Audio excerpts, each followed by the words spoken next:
Yo, what up, y'all? This is the kid Kwame, and you are rocking right here on the AM Caffeine Show. Look, keep it locked.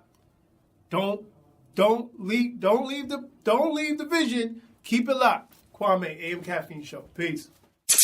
Getting your morning started the right way with the AM Caffeine Morning Show. So as promised last week, I told you guys we had a very special guest today. Who did we have last week? Matter of fact, did we have a guest last week? No, we did not. We did not. We had a Way Back Wednesday battle, right? Yeah, that was we're a talking dumb about famous battle, though. cars. Stupid. Because you couldn't hang. You couldn't hang. It was stupid. You couldn't hang. She lost, huh? Of course. You lost. So today, special guest, man, and he's a friend of the AM Caffeine Show. He's been on here, I don't know, what was that, over a year ago or some year, some change, maybe 2 years ago, right? Yeah, it was 2 years. It's been a minute, no, right? it's been we wasn't even having live interviews. Yeah, back we only then. had like 2 listeners then. Yeah. We've doubled. We And got then 4. Marlo came. Yeah, Now we got 4. It went from sugar to shit when Marlo came too. You are whack as hell.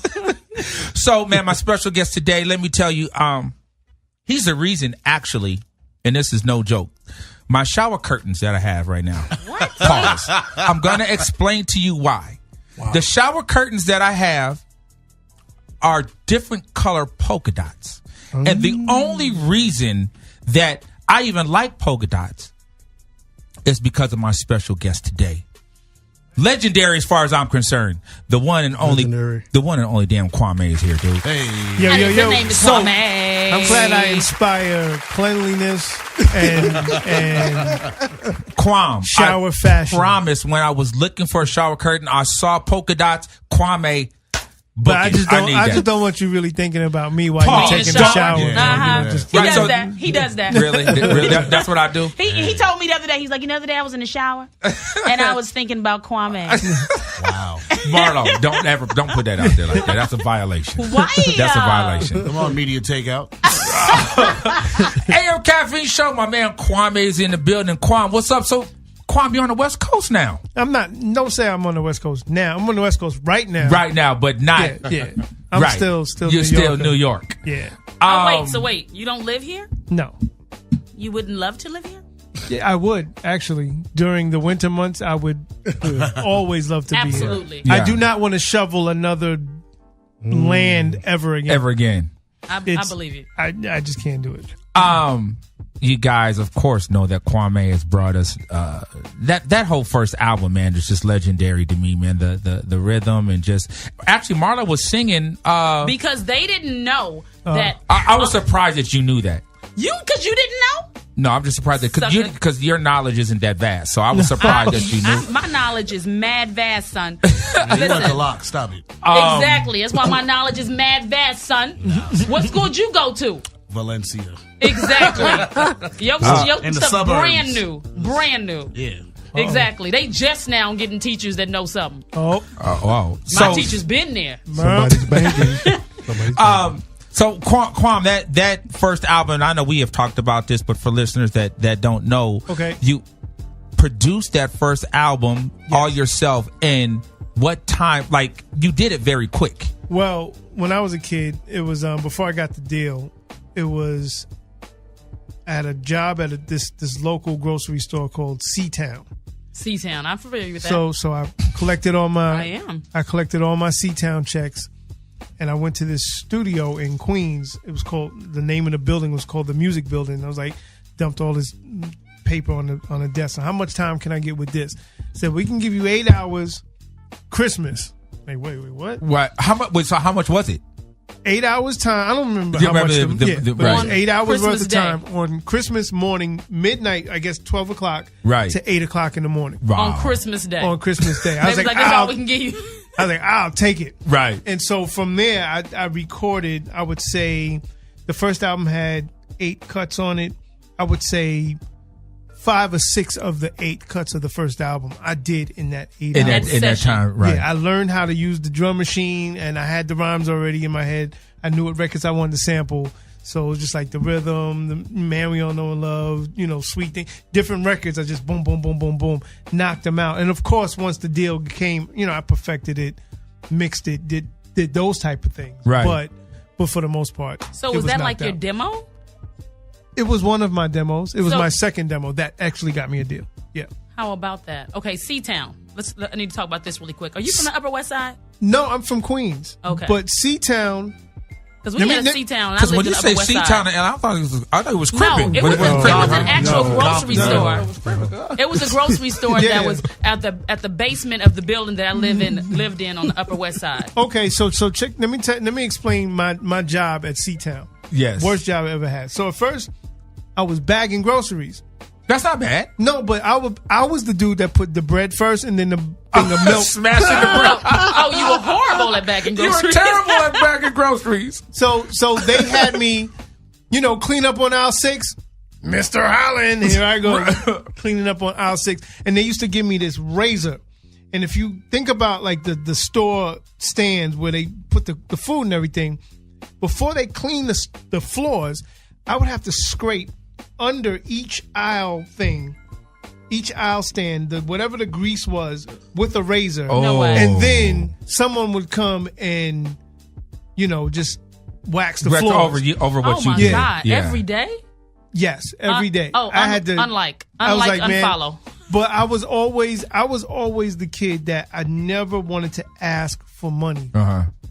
And the stuff that I used to like to buy, I wanted to buy toys or records or a fake fat rope. My mother, I can't ask my mom, can I get that fake fat rope? Right. Mom, Can I get the fake? this? I just need 9 to 12 inches of it. Yeah. Well, I wouldn't say that, but No, wait, no, hold on. Maybe Didn't Marlon needs 9 to 12. Hey! So, Kwame, after you do your demo, how long does it take you to get your deal? So, if anybody knows hip hop history, there's a producer named Herbie Lovebug. And Hey. Yes, absolutely. he's famous for doing all the Salt and Pepper, Kid and Play, Dana Dane. So Herbie lived in my neighborhood. Herbie's younger brother Steve was a good friend of mine, and so I was always hanging out with that crew growing up. My neighborhood was I would say a special neighborhood. There was a lot of classic hip hop in that neighborhood. You had Salt and Pepper. Oh you had God, Eric B. you were part of that same dang on neighborhood. Yeah, Eric B, Cool G Rap, myself, Kid and Play. So everybody was in the same area. Right. So I would do one little demo, I'd hand it to Herbie, and Herbie would reject it.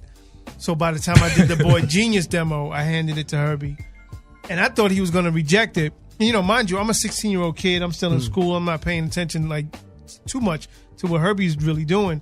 Herbie, in turn, gets a deal. But at the same time, my father and mother divorced. So we moved out to New Jersey, and there's an area called Inglewood, New Jersey. Right. So in Inglewood, New Jersey, my best friend was another rapper, Redhead Kingpin. Wow. So me and Redhead Kingpin, what I'm telling you, we can never talk about the things that we used to do. So me and Red would run together, and Red had this deal with a label called Bona Me. So he said, I'm going to take you over to the house. I'm like, what's the house? So we go to the house and opens the door. And first I get to the house. Anybody watch Magnum P.I. back in the days? Yes. So there's a Magnum P.I. Ferrari in the driveway on bricks. Bricks? Yo, no lie. The Magnum P.I. Ferrari in the driveway on bricks. A Rolls Royce with flat tires. But it's like a mansion. Right. What's this house problem with feet with tires? So I'm walking in, I'm like, okay, they got enough money to buy this Ferrari They and selling this thing, But they can't keep it up. but they can't keep it up. I'm like, what's going on? So I walk in the house, a maid answers the door, the whole nine, and down comes Sylvia Robinson Wow. from Sugar Hill. From Sugar Hill. Right. So we in Sylvia's house, and Sylvia's like, yeah, I'm starting a new label called Bona Me. It's going to be the new Sugar Hill. And what was it? Bone Me? Bona Me. Wow. Because if you think of it, because Mona Me is Mona Scott's new thing. So Yeah. what is it? Is that it's French for what? Bona Me means friend of mine, Oh, okay. if I'm not mistaken. It sounds like a porno flick. So You're a perv. she had two people on the label. Right. It was Redhead, and then it was a group called New Style. New Style is Naughty by Nature. So Wow. those were Because the two groups. they're from Inglewood, Jersey. No, they're from Right? They're East from Orange, Orange. New Yeah, Jersey. East Orange. You're right. East Orange. So those two were the group, and so she hands me the contract, and it was literally like a page and a half, on some copying paper or whatever. And I was like, okay, I'll get back to you on this one. So I now have, then Herbie comes back with a deal for Atlantic and another deal I had for Columbia Records. So I had Columbia Records, which was like a 50-page contract. Atlantic Records was like a 200-page contract. And Bon Ami Records, which was like a paragraph. Yeah, it was like a paragraph. It's like, sign here. Small essay. Yeah. We'll fill this in. Mind you, I didn't tell my parents, so I'm going to school and I got these contracts in my book bag. Wow. So you had a bidding war at 16. Yeah, and I'm like, my parents is going through a divorce. My father's like, all right, I got a lawyer for you, and it's the divorce lawyer, and they're trying to throw they're trying to throw the divorce in with the deal, and I'm like, what? But I ended up going with Atlantic Records. What made you go with Atlantic? Was there? I met Sylvia Rome, who was the head of Atlantic, right?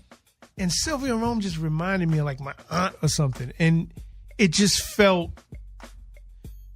right. Number one, but number two, I wasn't even old enough to make that real decision. It was really Herbie's like production thing, and I just came in under that. And then when I turned 18, I was able to negotiate the deal. What was your advance at 16 or 17, whenever you signed? The album, it cost $60,000 to make the album, and my advance was $11,200. And I walked around for like 2 months with an $11,200 check in my pocket because I was too afraid to go home. Like, what am I going to, my mom's going to ask me for half of this. So your mom still didn't know? No, they knew, but they didn't know when I got the check. Right. I went to like Herbie's house and he wrote the check, so it's probably more than what it was. So, but I'm walking around with $11,000 and I'm like, what can I can get this Volkswagen. I can get a real fat rope. I can get a real one. I can get a beeper with a beeper service. Gotta have a beeper. Gotta have a beeper. How much money do I give my mom? It was all that kind of stuff. So with the beeper, what was your code? My code was, I don't know, like 344, something weird. I had a weird code. I did have a code. Mine was 333. What was yours, Marlo? I don't want to say. Oh, yeah. 69. 304. You are stupid.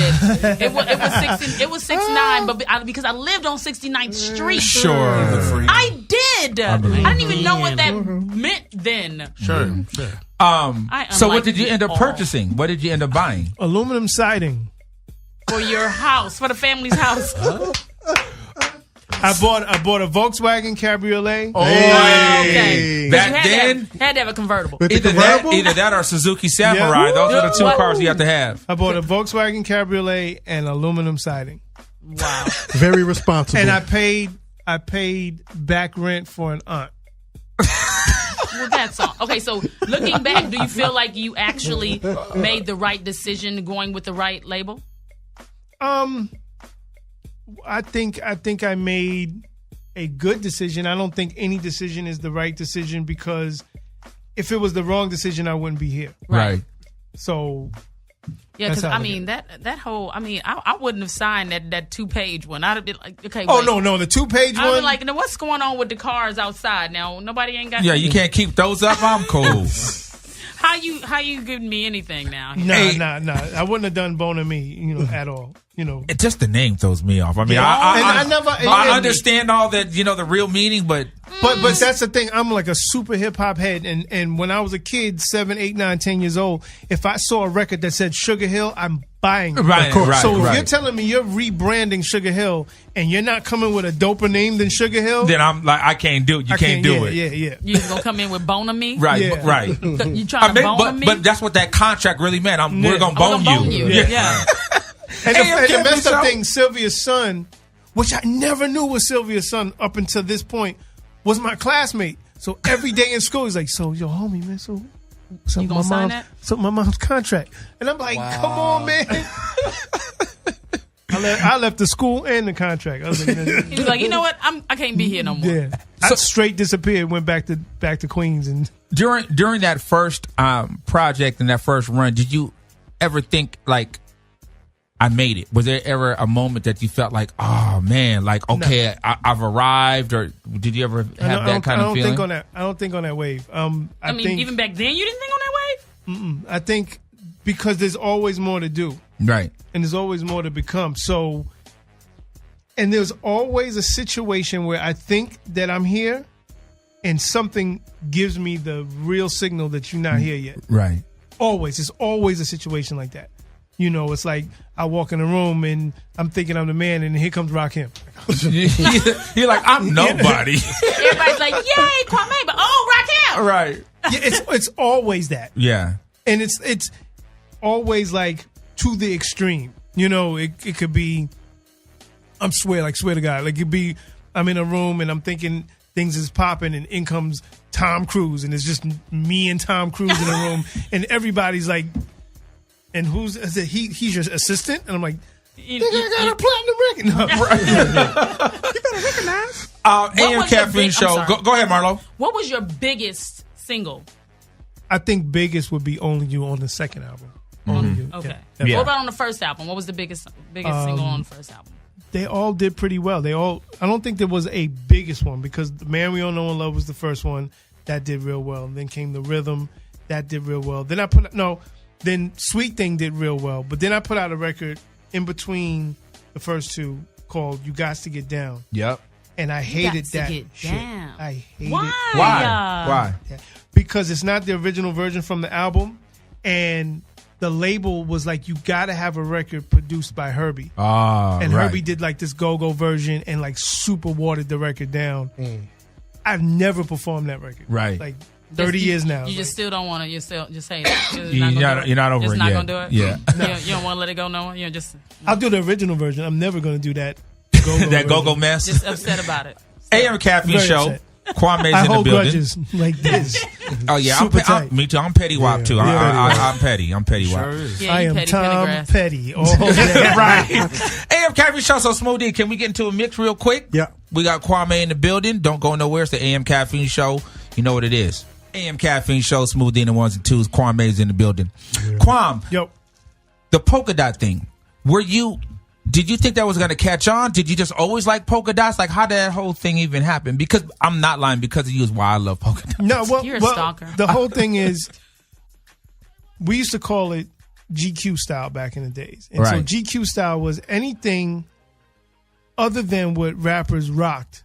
So, you know, where rappers were rocking like the Dapper Dan sweatsuits and stuff like that. The GQ style is, you know, jacket, shirt, tie, And slacks. creepers. You know, what? And creepers. What's that? They probably didn't Those have are- that on the West. They probably didn't really have that on the Creepers East is Coast. something that you don't want to Oh, be. no. Creepers were a style They're of shoes, shoe. but I think that's just a West Coast thing. Oh, I don't okay. even know what the Yeah. So It my was- thing was like wingtip shoes. Like, so, you know, I don't know how to describe it, but, you know, that style. Yeah. Like So, shoes that you can no, slide not around really in. not those kind of zapatos, not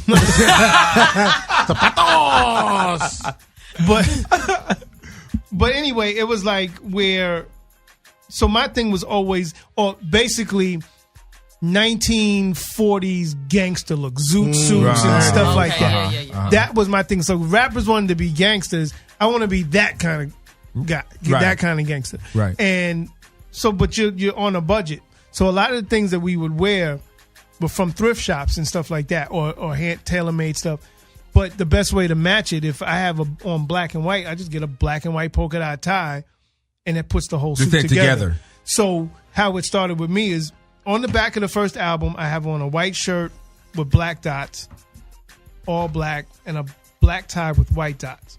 That same shirt ended up in the first video as my pajamas. And then the tie ended up somewhere else. So my first main show, I go on stage. I was opening up for Sweet Tea and Cool Come on, G Rap. Sweet Tea. I remember that. I get on stage, and the whole audience is in black and white polka dots. I love that. Wow. All the guys have flat tops with the streak in their hair. What? Now that was an intentional thing on my part with the hair thing, but the polka dots was just trying to match the whole. So, GQ. so when you saw that, were you like, whoa? I walked off stage. It's like, okay, y'all playing a joke. It ain't even April Fool's. Or who set this up? I thought it was like a radio prank. Right. Thing. I never realized. But then every city I went to, it was like that, and it was an expected thing. Like, yo, Kwame, that's not really Kwame. He don't even have on polka dots. You know? Excuse me. So it was one of those situations, and it just morphed into a urban style. Right. but it was never an intentional thing. Now, as far as the flat top with the blonde streak, that was based on. I didn't know if I was going to be guaranteed a video. I didn't know if I was going to be guaranteed any kind of anything, which artists aren't guaranteed. But my thing was, you're going to know it's me when I walk in the building. Exactly. You're going to know it's I'm me. about 4'2" anyway. So when I walk in, I want you to know that it's me. Like, and I got that from Kid, because most people would recognize Kid and not recognize Play. Yeah. Because Kid had the crazy flat top. Yeah. So I'm like, I'm just going to throw the ill blonde in the front of my hair. I decided to do it 2 or 3 hours before my first video. So I just walked in the first video, like, never looking at me like, what the hell? And that was an intentional thing. And that snowballed to 2018, where you see these random kids crazy doing it right now. Right. And they feel like they invented it. Yeah, They exactly. be like, oh my God, I saw this video and this dude had my hair. It's crazy. You're like, if you don't sit your ass down somewhere. It's crazy. He did the same thing. Great minds. So you do the second album. Yeah. And Only You comes out. Yeah. And like Marlo asked earlier, Only You is probably your biggest song as Kwame, as a recording artist, right? Who was the girl? Her name is Tasha Lambert. Tasha Lambert. Does she still do shows with you? No. No. Oh. No, see, Meow. no. I was telling Sticks in the other room how Only You came to be. That wasn't a record for me. That was what's her name? Vanessa Williams was trying to make urban. Yeah, because remember type she had of the right record. stuff. The right stuff. So they wanted a more quote unquote hip record. So I wrote and recorded Only You for her. And I was the guest rapper. It was just a way to meet Vanessa Williams. I'll be honest with you. Right. Well I would have done played, that Kwame. shit for free, man. Well played. Right. So I did it. It didn't make the album. It was actually too late. I think Herbie kind of kiboshed me or something. I didn't think he wanted me to get that play. But so after that, Tasha was also in a group with another girl named Ange, and Ange went on to be a writer. Like, her biggest record was Empire State of Mind for Jay-Z. Oh. And so and then the weird thing is, if you listen to Only You, there are actually two singers on Only You. It's Tasha doing the main singing, but most of the background and the inflections and the ad-libs is Tashina Arnold's sister, Zanae. So we went to high school together. Mm-hmm. This is getting too much. So Zanae is doing all she's doing all the harmonies. It was like anybody who I knew how to sing, just come to the studio and work on these songs. I would have been on that album. Yeah. You would have not. I would have been on that album. Hell no. Y'all don't know. Wow. Y'all don't know. That's They're crazy. haters. Yeah. Anyway, and then on top of that, just to make a long story short, radio at the time was not trying to play rap records. So you needed to have some melody and some other stuff? No. They were like, there was a mandate on radios called No Rap Workday from 6 a.m. to 6 p.m. We do not play that rap crap. That was the exact tagline on most of the radio stations throughout the country. And because the adult establishment did not want to hear any rap. So my thing was, I want to be heard after 6 o'clock in the morning during the day. And the only way to do that is to make a record feel like it was an R&B record with a rap guest. Right. And that's how Only You really came together and did as well as it did. Worldwide, actually, not even statewide. So it was a good thing. Right. I know Tasha and Angie at home now, like, I killed that. Angie straight. Angie straight. Tasha's not mad. Tasha's like, yep, I used to be on that old record. Yeah, remember back in the day? So Tasha texted me and was like, don't you ever let no other chick sing that damn. I'm like, look, you can't control. Right. Just the album plays when you do shows. The people sing it. Yeah, I would. The people sing it. I just Son of a mother. Easy. Marlo almost fell. If you guys heard it. Died just then. We got it on tape too. Y'all almost lost me just there. So before, there's a bunch of stuff that you're working on now, but a lot of folks don't know how important you were to one of the biggest songs, definitely in R&B history. I would have to say R&B history is "Poison" by Belle Biv DeVoe. What did you have to do with Poison? Whoa! And there's some part of Poison that Kwame wrote. Was that your part? Poison? Poison. Poison. No, that's Cool G Rap, actually. Poison. That's a sample of Cool G Rap. You don't even know that. He just said it. You silly rabbit. So, Kwame. So that was one of my LA adventures. I used to come out here a lot and have just like the weirdest experiences. So one of those experiences, I was dating a girl, and she had to go to work, and she left me at home with a kid brother. And it was At like your house. No, in LA. In LA. In LA. I don't even know what part of LA I was in. Somewhere in the valley. He's like, hey, you like New Edition? I was like, yeah. You want to meet New Edition? So like, at what point is after you? This is like what point in your career is Kwame's first album? Okay. Yeah. So I'm like, all right, I'm stuck in his house. Let's go meet New Edition. So we go to Ralph's house, and I hang out with Ralph for a minute. Then he takes me to where Mike, Ricky, and DeVoe is, and Ronnie's at, and they're all together, and we're all playing Sega, and we're just hanging out. And he's like, yeah, man, we're gonna start a group of our own. I'm like, what kind of group is gonna start? and they're like, yeah, it's gonna be us three. All right, it's gonna be BBD, like the underwear, like what? I'm like, for real?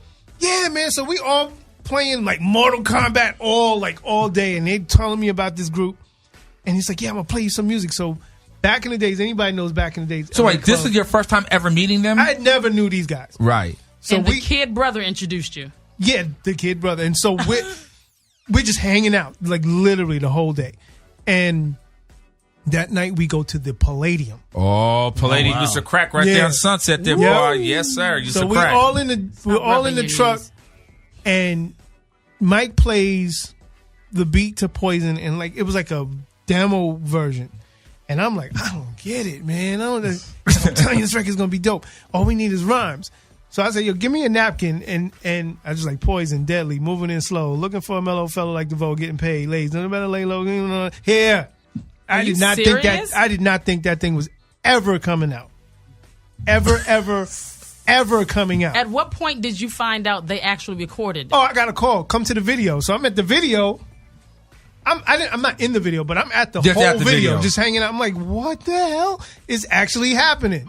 And I was messing with the girl that was the big butt. So I was like, hey. Oh, you lucky. And so I was like, don't trust it. I didn't. Do not. Lucky. Trust me. So, and the video said is the first time that you're actually hearing the actual song. The actual song. Yeah, no, they played the album for me at the set.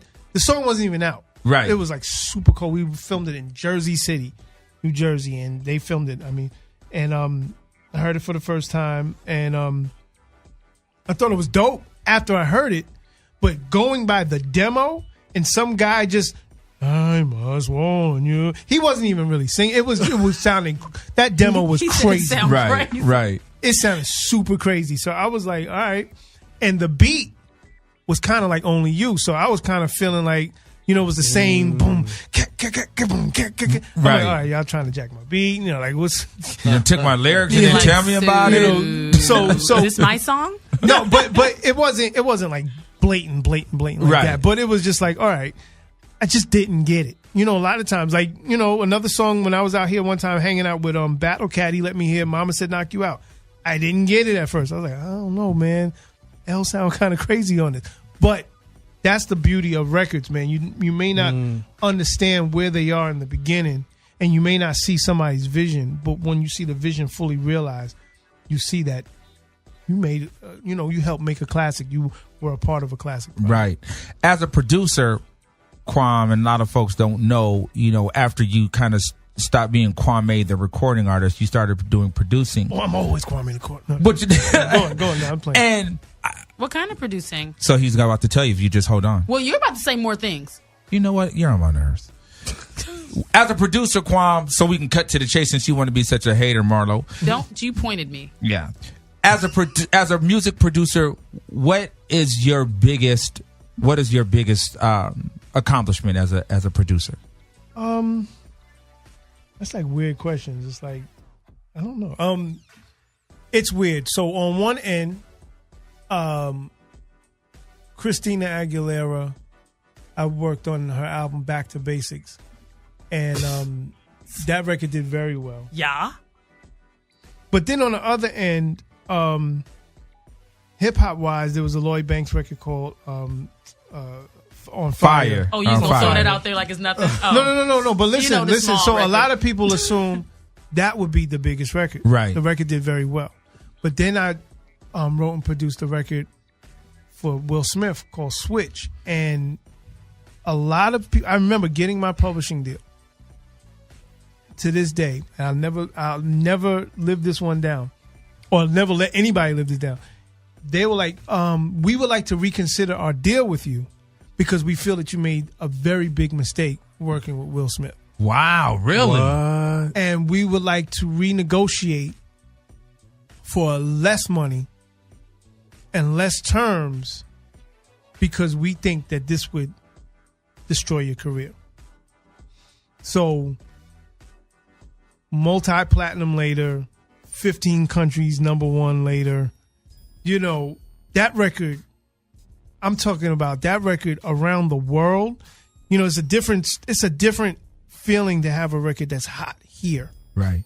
But when you see like Africa checks and Czechoslovakia checks and Yeah. Russian checks, you know, that type of zone is totally different. And to see an artist perform your record in soccer stadiums full of 120,000 people at a time, that's a different kind of situation. Yeah. So if I normally say Will Smith Switch, most people will look at me like, okay, I thought the record was cool, but Right.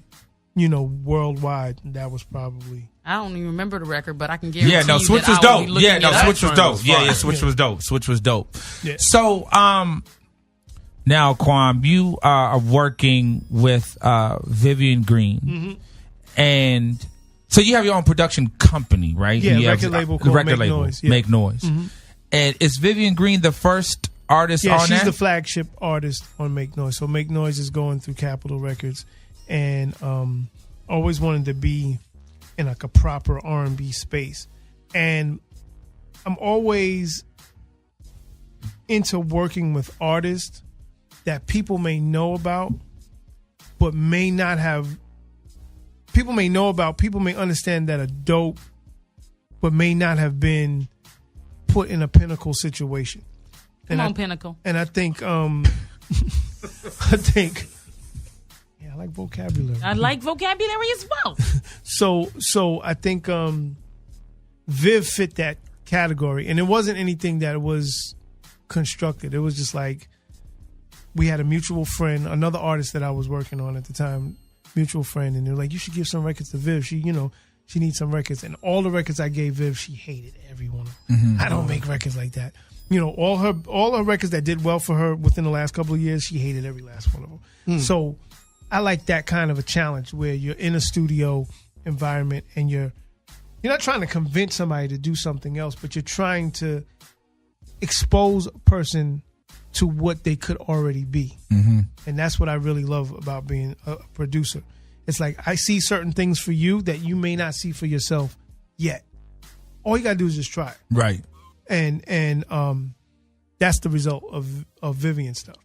Man, that damn Right Back to My Baby joint is so fire. I think we were one of the first people to play that right there, Smooth believe D. No, you were the first. We were the first. Yeah. Some people will argue it, but we were the first. That joint goes, dude. Have you- Go ahead, I'm sorry, Marlo go J. ahead. Yeah. Have you done any like movie scoring? or Yeah, I've anything done. Like I'm probably 12 films so far. that? Oh, I'm low on that. You know, like I do it. I love doing it, and it's so funny. Like I work on a lot of films, and certain things make it, certain things don't. Certain things, it's like weird. It's like you'll work all day in the studio, and it'll be like 10 seconds of music in the film, Right. Or you know. So that's what I really enjoy when somebody sends me like a clip, and then I'm able to orchestrate around the clip and do things like that. So I think the first film that I did was Step Up. And, I like that movie. and it was weird. It was like Step Up was based on me getting Step Up was based on the director liking this record that I did for Tweet called Turn the Lights Out. And they were like, we want a song like Turn the Lights Out for Step Up. I said, well, I can give you a whole score for the whole movie if you really want that. Right. And there was politics in that, but key parts. if you look at Step Up, you see like there's a whole big dance thing at the end. I scored that. The different parts throughout the movie I scored. And so I started to working in that context from there. What movie, past or present, do you think you could have killed with the music? Any superhero movie. Any, Yeah. And maybe Black Panther? Any superhero movie. any superhero movie. You give me any superhero movie, I will John Williams Star Wars body it. Okay. Any superhero movie, you give me a budget. You're going to start there. Budget? No, because I'm very into movie scores. And I don't like synthesized music that could be real. Like, so if it's like an orchestra, I could tell a mile away if somebody's on a keyboard going boom, boom, boom, boom, boom. I don't care how real it's supposed to sound. If I don't have that 100-piece orchestra up on some lot, Right. Really doing it, give me that. Yo, I'm telling you, I will Body it, huh? super all the way body. Okay, somebody got to come through with a movie and challenge this. I don't care if it's Squirrel Girl. I will body it. Squirrel Girl. Squirrel Girl. Hey, Kwame. She scurries around the city. Going back to Will Smith. Yeah. I'm the youngest cat here, so I used to watch The Fresh Prince. Okay. And there's a scene where he's dancing to Only You. Yes. Yep. How did that feel, seeing Will Smith, The Fresh Prince, dance to your song? You know that what? Episode? Let me give you a brief thing about Will. Will jumps into my universe at key points in my life. So the first time I meet Will, I just started, and Will had a party at his house in Philadelphia. So he invites me to the party, and it's like all these rappers there. It's like, this is the first time I'm around other people other than the people that I just grew up with. Mm-hmm. And Will was like, I invited you here because I see something, in you and your records that, somewhat remind me of myself. And I recognize, what the talent is. And I just want to make sure that your mind is right for what you're about to, that's embark cool, on. though. That's real cool. So, like, we're walking around, me, some of my friends, we're all walking around the house, and he's like, he took me into his living room, and there was Grammys there. He's like, I want, pick the Grammy up, blah, blah, blah, because you need to know, most people can't achieve something because they don't visualize it. They don't know what it feels like. They don't know how heavy it is. They don't know what it could possibly take to get one. And if I just wanted you to have that experience of just being able to say, I held a Grammy before I got a Grammy. Right. And, breaking a whole lot of financial things down. Excuse me, getting over a cold. Sorry about that. And then at a low period in my career, excuse me, at a low period in my career, Will decided to put Only You on The Fresh Prince, episode called Love in the Elevator. And that shit paid rent. Wow. Right. at a very important time in my life. Mm-hmm. Then there was times where I would see Will and just the advice, very strong, very, very life-lasting advice. Mm-hmm.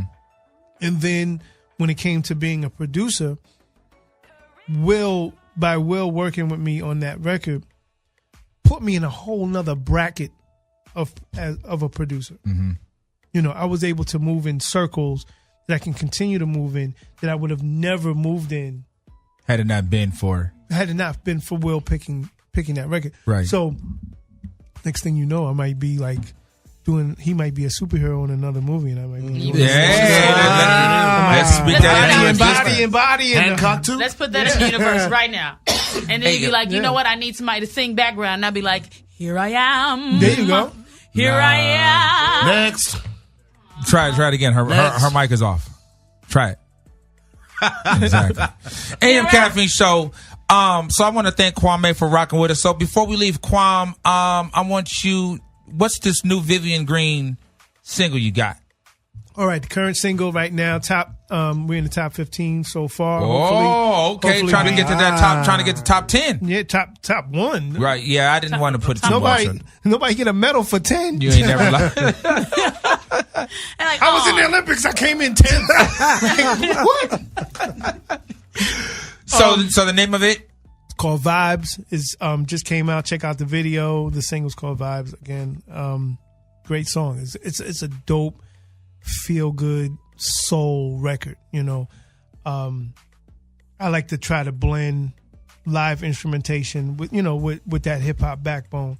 So I think we did a pretty good job, and I think me and Viv make a great writing team. So right, the subject matter and everything is just a dope song. And what are the artists that are signed to Make Noise? So we have this one kid from Queens named Bobby J. And let me tell you, dude, when I heard Bobby J, I think Kwame had sent it to me, and I was like, "Oh, it's dope." And I sent it, and I let Smooth hear it, and I don't know, maybe like a week later, I discovered he was white, and it bugged me out. I was like, "Oh wait, did you play a donut? For the donut song of the day?" I was like, "Yo, I text Kwame, I was like, he's white." And I was just caught so off guard. Is him Caucasian? And but you know what? And the last verse, the way that he flips all the bobbies, maybe that's the second verse. I think is really, really dope. Yeah, see, Bob. This is the thing about Bob, and this is why we even, I've been working with him for a long time. And he's one of these white rappers that is going through all these different names and all this other stuff. His name is Bob. Like, he can't call himself Bob because there's B.O.B. His name is Bob. Right. Last name is Joseph. They call him Bobby J in his neighborhood. But the thing about Bob is, if I had to compare him to anybody, and it's not a black artist, I'm not going to ever compare him to a black artist. I don't like appropriating music. So I want to be very clear with that. But I want to say that he's like Bruce Springsteen. And the reason why I say he's like Bruce Springsteen, if anybody understands that type of music, Bruce comes from a neighborhood, Asbury Park in New Jersey, and his perspective is from that neighborhood. Mm-hmm. Bob comes from a very crazy neighborhood in Queens, New York called Rockaway Beach. The most racist, craziest place you could ever go. And he comes from he's not a racist, but he comes from the perspective of airing out the people of his neighborhood and giving you what that neighborhood is like. If you think of Queens, New York, you don't imagine Venice Beach in New York. Uh-huh. That's what Rockaway Beach is like. Surfers, this, that, and the third. And it's just a whole nother type of dynamic that goes on in that neighborhood that he comes from. And I got to respect him for that. He doesn't try to dress other than what he is. He doesn't try to act or talk. He doesn't do anything like that. But he's a dope-ass rapper, period. He's just 100% one of the best rappers I've ever known. And his perspectives and his stories encourage me and get me to making dope records for him. So he's like the second in line in the deal. And then I have a group. Actually, my son is in this group. Oh. Now, this is a very interesting group. They're called Rebel Nation. They're from Virginia Beach. But because my son is in the group, they don't get special provisions. There's no, like, just because you're going to be, like, your first video, you're in a Bentley or whatever. Like, it's not that. You know, like, they are good at what they do. Him and his partner, Demo, my son's name is Dejan. Dejan and Demo, they're very good at what they do. They speak on social, they're very social activism type rappers. Now, I can be very public with this. My son has a very high sense of entitlement. Mm-hmm. So sometimes he won't put the work in for the output. So you may see this group, you may not see this group. Oh, goodness. Dang. No, it's the truth. Right. It's the truth because, if something is handed to you, if I hand you a key to a Ferrari and you've never learned how to drive before, what are you going to do? You're going to crash that car. Yeah, you don't respect it. You don't appreciate it as much. And I don't want to see my son crashing. Period. Mm-hmm. and I respect what he does. I know he's nice at what he does. I know he's nice as a rapper, but sometimes it's like, all right, pump your brakes. I'm not giving you that. Right. You don't just get this without there's steps that need to be taken into making records. Mm-hmm. You know, it's not like you can't show up with like literally. This is literal talk.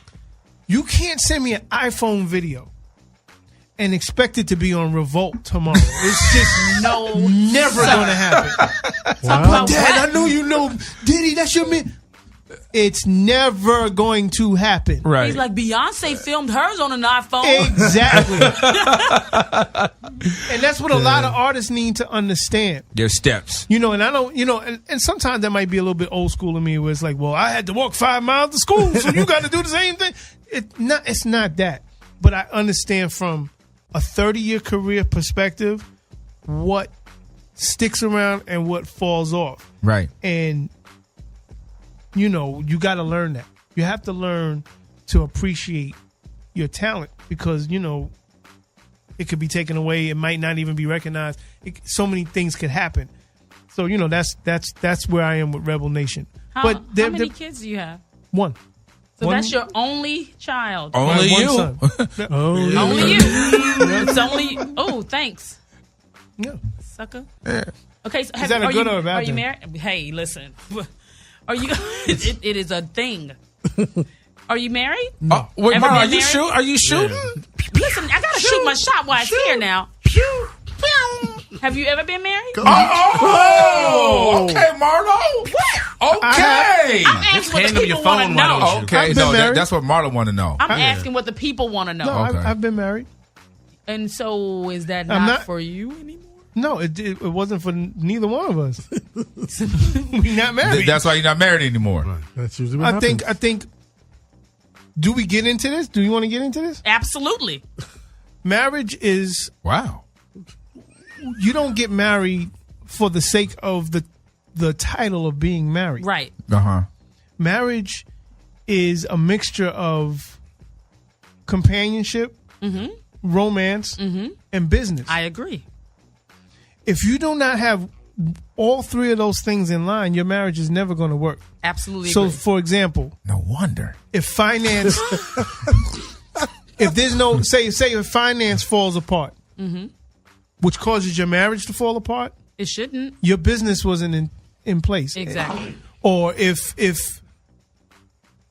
I don't know, y'all stop doing it for some reason. That's dumb. You know, Hey, it happens. it can happen. Man. It can happen. So you know, luckily for me, I was married long enough and short enough to understand what worked, what didn't work, and You had the We long both- and the short of it. yeah, we you know, we went both our ways, and everybody's a better person for it. Wow. Everybody. AM Caffeine Show. Wow. He was Yeah. preaching. You know how he was Therapy. pretty. Yeah, you Therapy over here session. talking. I can start going I'm in. sorry. I start itching. AM Caffeine Show. Marlon, do you want to know, like, sorry, you're Capricorn? Do you want to know anything else before we wanna close follow out? No, I can find that out. You find that out off air? I'm an Aries. I'm an Aries. I like long walks in the park. Hey, AM I Caffeine like Show. animals. What's your Instagram? Like, people can find you. Oh, Here it my is. Instagram, Kwame Vision. Kwame Vision. KWAMEVISION. Marlo? Instagram.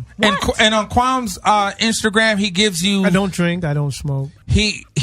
Straight edge. I go to the no, but you can drink and smoke. Okay. I think. Okay. Follow Kwame. His Instagram is really entertaining. He does some really creative stuff in the studio. I don't eat red meat. Okay, he's What about Marlo. You like to eat meat though, don't you? Hey. be easy? No, I crazy. meant no. In your Listen, mouth. I didn't mean it in that no, sense. I don't eat meat. Oh well, then get out of there, Kwame. Don't do it.